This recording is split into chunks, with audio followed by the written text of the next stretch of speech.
Praise the Lord. The best wishes to you and your family members in the name of God.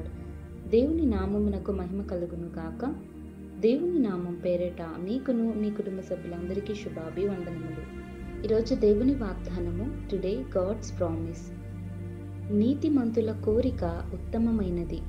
సామెతలు గ్రంథము 11వ అధ్యాయం 23వ వచనం. The desire of the righteous is the best. The book of Proverbs chapter 11 versus 23.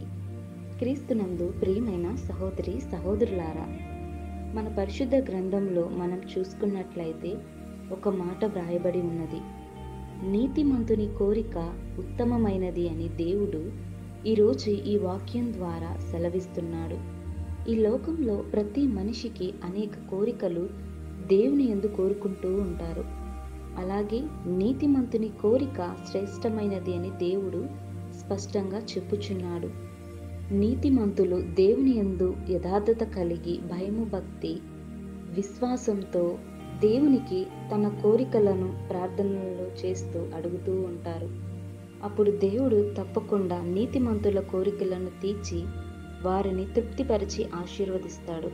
అలాగే Hannah దేవుని మందిరంలో ఎడతెగక విశ్వాసంతో నీతిగా తన కోరికను దేవునికి తెలియపరిచింది.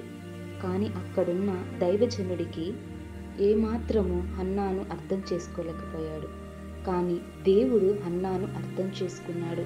తన కోరికను తీర్చి తనను ఆశీర్వదించాడు.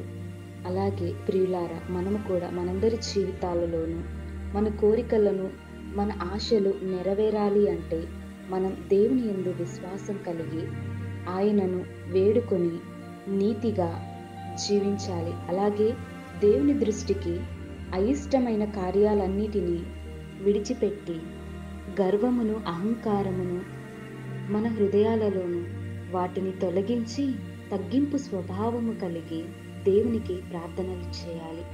అప్పుడు దేవుడు మన ప్రార్థన ఆలకించి మన ప్రార్థనలకు జవాబు దయచేవాడు మన ప్రభువైన యేసుక్రీస్తు. కాబట్టి ప్రార్థించుకుందాం. ప్రార్థన.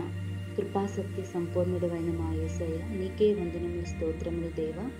ఈరోజు ఇంత చక్కటి శ్రేష్టమైన వాగ్దానాన్ని మా జీవితాలలోనూ నీవు నెరవేర్చుతున్నందుకు నీకు వందనాలు ప్రభువా. నీ యందు నీతిగా ఎంచబడి నీతిమంతుల కోరిక ఉత్తమమైనది అని సెలవిచ్చావు కదా దేవా.